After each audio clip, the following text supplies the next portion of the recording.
Hi, I'm David Pearl, and this is King's Place in London. It's an arts venue, amazing place. I love it. It's a place I've had lots of fun. I've performed here a lot, and I've had a lot of fun both on stage and off stage, which makes it the perfect place for me to bring you to ask the question, what would it be like if working life had a backstage area? Let me explain. It's 6 o'clock, indeed it's 6 o'clock, and it's the end of your working day. I know a lot of us have to kind of imagine what that's like at the moment, but imagine you've been working in an office or at home or possibly out here in the real world, the front line. You get to the end of the day and boom, it's time for home life. And what's the first thing that happens? More work. There's things to organize, kids to feed, mini-series to watch. What if there was a place between work and home where you could go decompress, hang out with some other people who've been working really hard and have a good time? Come with me. Oh, and by the way, when we're in the green room, which is where we're going, a few things to remember. First thing, nobody knows exactly what's going on. It's all improvised, so what happens, happens. Second thing, shoes off. Third thing, and this is really important, tonight's show is dedicated to the memory of a dear friend of ours, Ken Robinson, who died recently. He was a master of playful creativity, and he would have loved it. So Ken, if you're up there, you're very welcome too. Let's go.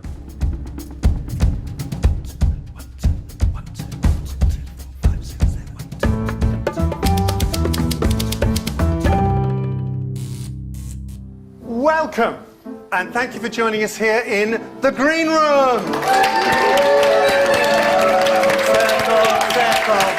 Settle down. It's time to introduce you to our guests. There's no point in being in a green room unless you're in it with wonderful people, and the people I'm about to introduce you to are wonderful.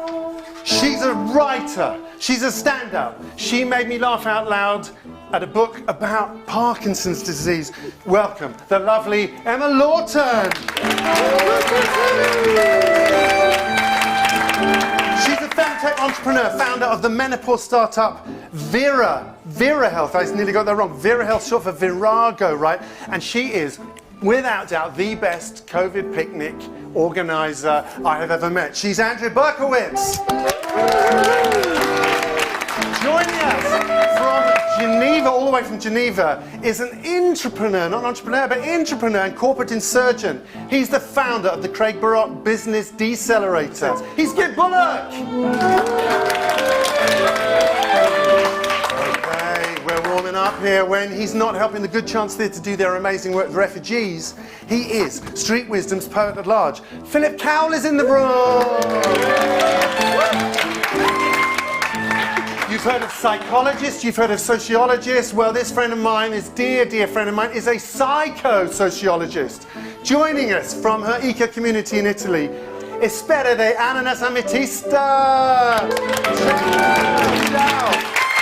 Give him a pen, give him a crayon, give him a finger dipped in blood, and he'll do something amazingly artistic with it. He's our own reconstructed artist, the Green Room Gauguin, T-shirted Turner, he's Simon Heath. Finally. She's the editor of Psychology's magazine. We all know Psychology's magazine, right? She's an unstoppable creative force and lives on a houseboat not far from here. Susie Skywalker! Are we going to have a magical night tonight? Yeah! And rest. I don't know about you, but I'm now exhausted. So, you just kick off your shoes, actually or mentally, take off the mask, literally and figuratively, and we chill, because the great thing about the green room is it's what I'm told is a liminal space. It's a space between one thing and the other.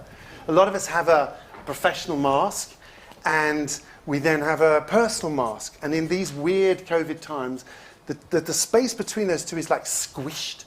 We end up, we're on the screens, and then the next minute we're in our homes, a lot of us, and there's no space in between. Well, we want to, just for tonight, open up 90-minute space in between where we can hang with peers and see what happens.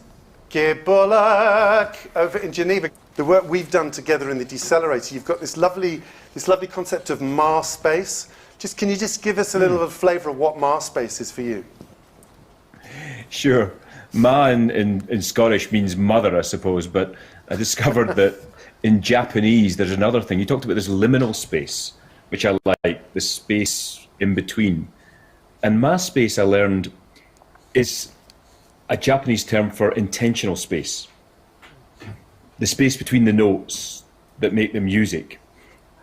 And, you know, again, in the business world, I think there's just too little of this kind of ma space. We pack our agendas full, we pretend we're busy, we do one thing after the other. And just having a space to think and breathe and create is really quite important.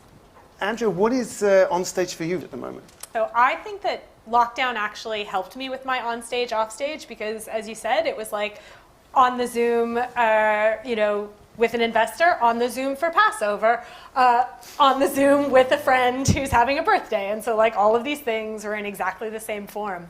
But I had a very corporate life as well. My life on stage was kind of go to the next thing, get on the plane, sleep on the plane, show up, do the thing, do the other thing, do the other thing, get on the plane, go home, be terrible to my loved ones, get on the plane, go home, get on stage, be nice to strangers, come home, be terrible to people I actually care about. And I then took like 18 months off to try and like figure out who I was and what I really wanted to do. And that's kind of how I got to Femtech, which we'll talk about later.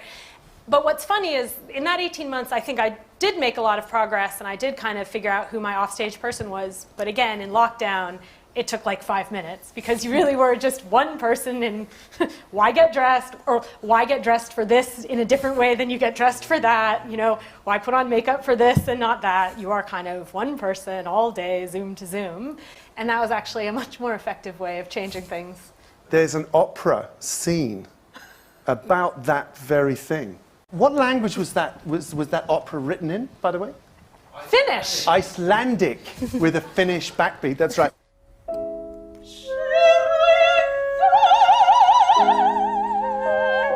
If I stay indoors,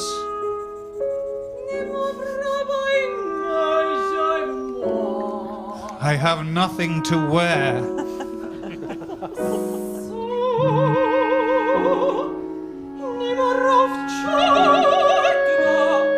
I will make the best of the blue sweater.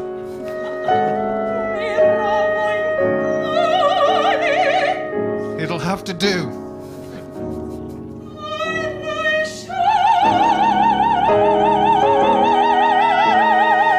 And now I step out.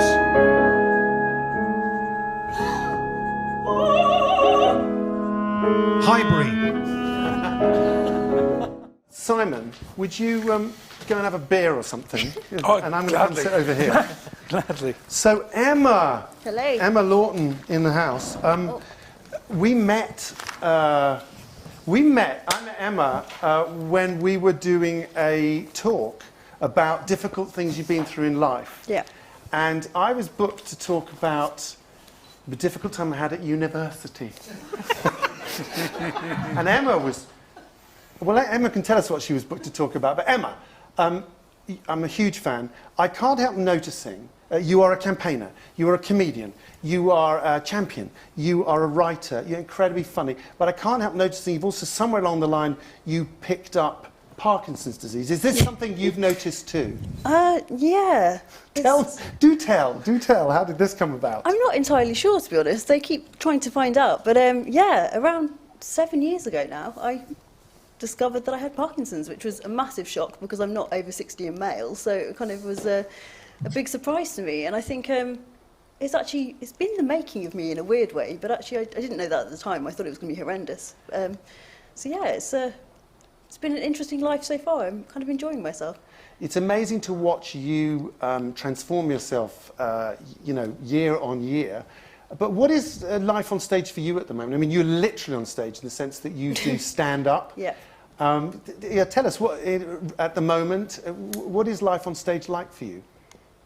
It's an interesting one because I feel like it's a responsibility, a really nice responsibility that I have, that actually I've become sort of a bit of a spokesperson for Parkinson's and positivity and things like that, which is lovely. I love it. But actually it's, when you're speaking for a lot of people who maybe can't physically speak themselves or don't get the opportunities, it's kind of, you feel like you have to say things that are right for all of them, which is, you can't do that. You can never do that. So I think I kind of turned to humour in a way to be able to kind of be a bit kind of self-effacing about it, to kind of be able to make a joke. And I'm not kind of a gags aplenty sort of person. I'm kind of quippy, but actually being quippy about Parkinson's is great fun. It puts it in its place. So actually, I guess it takes responsibility off a little bit. I can be silly with it. You remind me of something that a friend of ours, Esperida, introduced me to this man, Ken Campbell. Many of you might know Ken Campbell. He was was one of the irascible guests at Fawlty Towers, a genius man. And he used to say, this is far too important to take seriously. And I get that a little bit from you, which is there's something about the way that it is clearly a serious subject, but you're very playful with it. Philip, you're doing amazing work with Good Chance Theatre and the refugee community there. Just what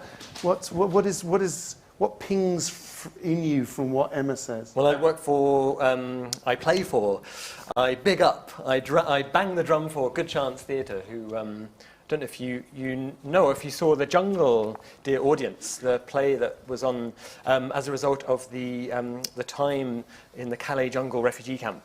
If you've heard of The Jungle, murmur. Hey, that's great. Because this is quite a metropolitan audience, they do it anyway. Of course I know that. Of course, I read that even book. if they don't. So it was, that 2015, that huge moment with the so-called refugee crisis. Was it actually more of a welcome crisis, where refugees from across the world, but particularly Syria, were sort of held in the Calais refugee camp, and my bosses, my 28-year-old bosses, Joe Murphy and Joe Robertson, went down, two playwrights, fresh out of college. Obviously hadn't done anything since then, went down to really try and help out. They didn't know what they wanted to do. They didn't know what they wanted to do. They just wanted to help out. They didn't want to do theatre. They didn't want to do theatre. And do you know what they did? They ended up putting up a theatre, didn't they? Because, of course, what they were hearing, all the murmurs, was community. Was they could see people dancing, they could see people playing, they could see little scenes were being enacted. And basically the Calais jungle didn't have one neutral space, like a community hall or a town hall. So they basically just... They built it with them. They built it all together, and then the jungle came out of it. And I basically, helped bang the drum. 5 years later, and we're still, we've got an exciting project. So you're not really a drummer, though, are you? I mean, you bang the drum metaphorically, but you also poet. Well, indeed. What is the verb to poet? I poet. To write. To like write. Poeting. Thank you. To write. Thank you. I'm just going to read Hafez, because Hafez. Quite frankly, you cannot... We love a bit of Hafez, if do we not? Hafez or Hafiz is in the room, then, he has to go first. So here we go. Here's a Hafiz poem, 3 lines. One regret. One regret, dear world, that I am determined not to have when I am lying on my deathbed, is that I did not kiss you enough. Isn't that a bit gorge? Yeah. Isn't that a bit gorge? So he melts you, he melts your heart, and that's basically what poetry is for me as well. Menopause. I do fancy talking Come about on, Yes. come on, people. Come on, girl. How is that for a link? Yes. Like, the world was not designed for women. So anything that only happens to women, there probably are no goods and services for, or they certainly aren't up to snuff. And so I started thinking about that and talking to different people about, what do women need? What do we want to buy? We have money and power and we have needs. And so if I go to the shop, are there the things I need for that? And at the time, I was talking to a few friends, and the 10-year period of menopause came up, and it just became really clear to me that there was an investment thesis in the idea that women want to buy goods and services designed for them. It's like no more complicated than that. And that they also deserve them. And so I started, so I started talking to doctors, I started talking to women, I talked to my mom about menopause for the first time ever, which was also a shock to me because we're pretty open, like, how didn't that happen? Yeah, and then I met a co-founder, and we started a business. It's called Vira Health, which a lot of people call Vira, so no worries. We're building an app to support women to manage their symptoms in an ongoing way, personalized to their needs. It's cool. There's a beautiful community you're creating in and around Butte, this gorgeous island. Any little insights? Well, Butte itself is an amazing community. I grew up there. You may have detected a slight Scottish accent from me, despite the audiovisual challenges. And actually, when you were speaking about refugees earlier on as well, this community in a UK that has been fairly pathetic in terms of the refugees they've taken on, the Isle of Bute community has taken on 25 Syrian refugee families, which is amazing, and they've been integrated really, really well. There's been some programs in the BBC about that, which is great. Well, when I was a kid, it was 8,000 or so, and it's probably 5,000 or 6,000 now. And one of the challenges it's had is people leave and go to the bright lights of London, where you are, to seek their fortune, like I tried to do. The dim lights of London, and the shady places of London.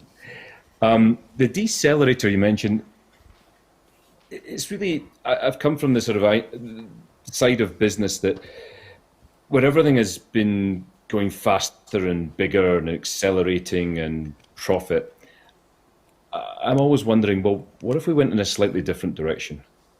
What actually if the best way of changing both ourselves and our organizations might actually start by slowing down?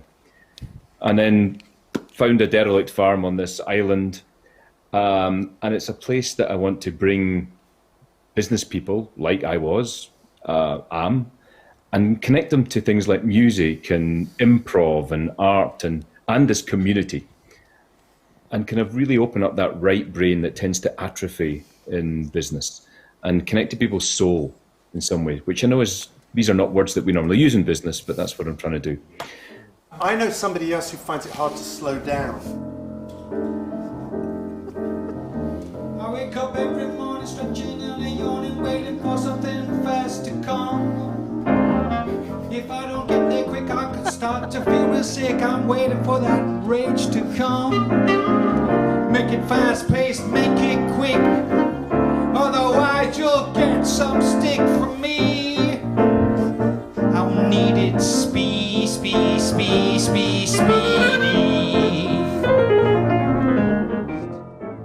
So one day soon I'm gonna slow right down, taking every part of my beautiful hometown. Gaze up at the trees, watch the leaves in the breeze, listen to the song of the birds, take more time with every word, and I know when it comes, I'm gonna love taking it slow.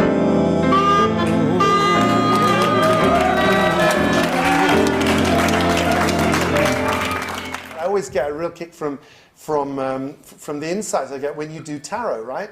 So I wonder whether you could, we're sitting in London, where everything's going fine, by the way. But I wondered if there's anything that we could, by connecting a bit with the archetypes the way you do, you could like give us a bit of a steering. As you know, in order to have an indication that makes a little bit of sense, we need to have a clear question, because answers are normally already in the questions. So can you specify the question? Okay, so selfishly, I feel like I'd like to ask a question for this green room experiment, which is the first time we've done it this way, and I think for me, it's my version of what you guys are doing, which is sort of seeking to create a communal space that we can play in. I know I see many people around the room who are doing that in their ways. I mean, we could ask about how more people could enjoy this. Vanessa will just say, get people to subscribe to. And by the way, where are you? Do subscribe. Hit the subscribe button, light us up. But anyway.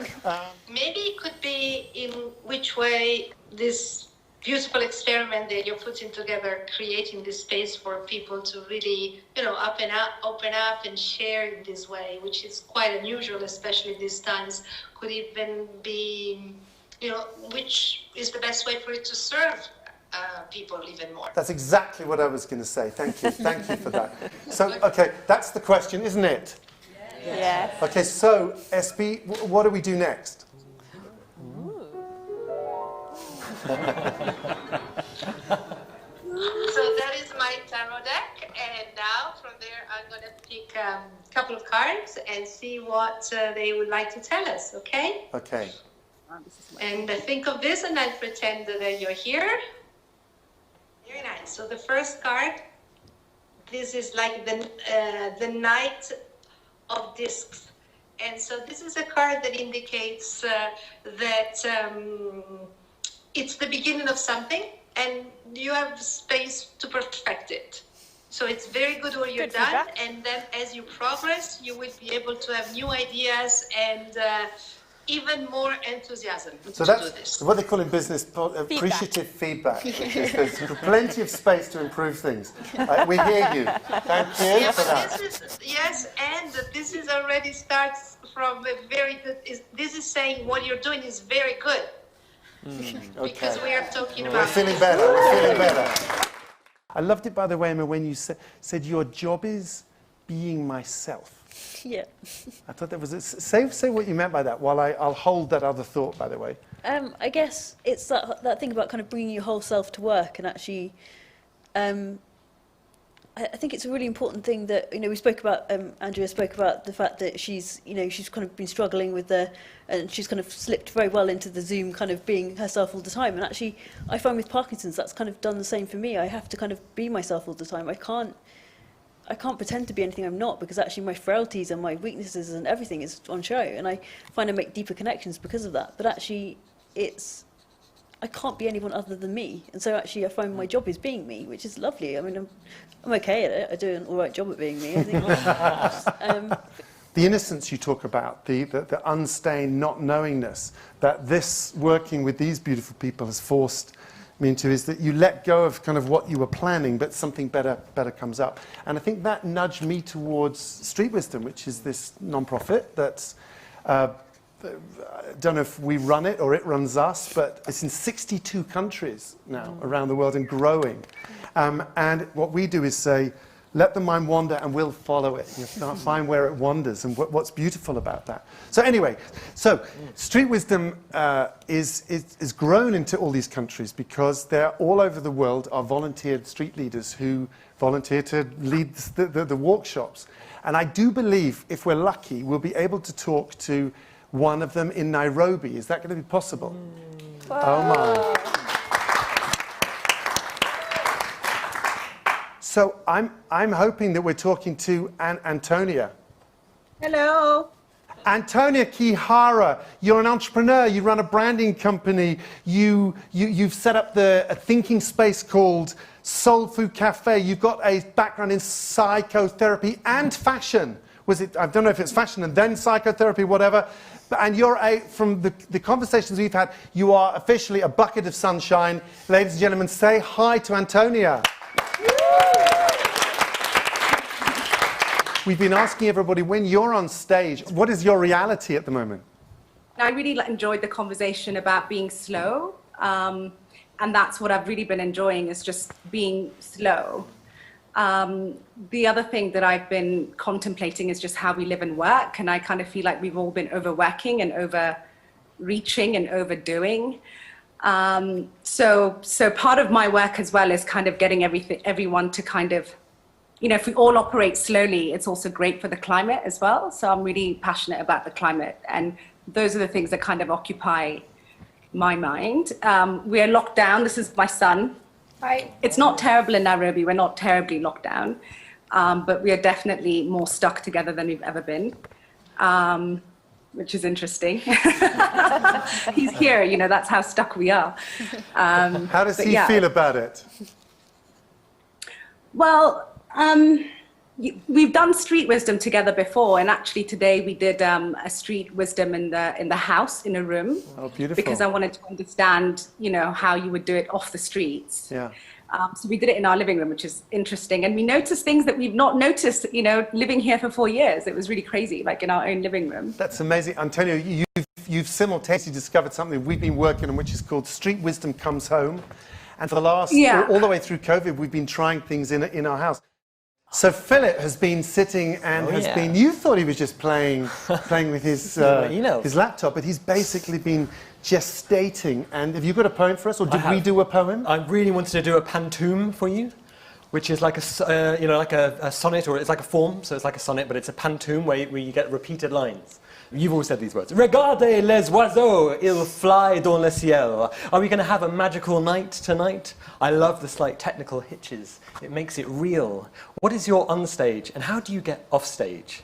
Are we going to have a magical night tonight? It's really weird. I'm hearing everything twice. What is your onstage, and how do you get off stage? Oh, look, it's somebody I know. I'll wave at them. It's really weird. I'm hearing everything twice. Can you get stage right virtually? Zoom fright? Oh, look, it's somebody I know. I'll wave at them. Ah, ma space, the space between the notes that make the music. Can you get stage fright virtually? Zoom fright? Let's join Gibbs' gospel choir in Geneva. Ah, ma space, the space between the notes that make the music. I shall make the best of the blue sweater. It'll have to do. Let's join Gibbs' gospel choir in Geneva. I'm not a gags, a plenty person. My job is being myself. I shall make the best of my blue sweater. It will have to do. Is there anybody who speaks Icelandic with a Finnish back belt? I'm not a gags a plenty person. My job is being myself. You may have detected my accent. I'm from Butte. Is there anybody here who speaks Icelandic with a Finnish backbeat? Be careful what you wish for. You're still on mute. You may have detected my accent. I'm from Butte. Women deserve goods and services designed for them. Be careful what you wish for, you're still on mute. The next Buddha will be a group, not a person. And Neil's a speed addict. He finds it hard to slow down. Regardez les oiseaux, ils fly dans le ciel. Bless you. We need a new innocence to look things through. I love the slight technical hitches. It makes it real.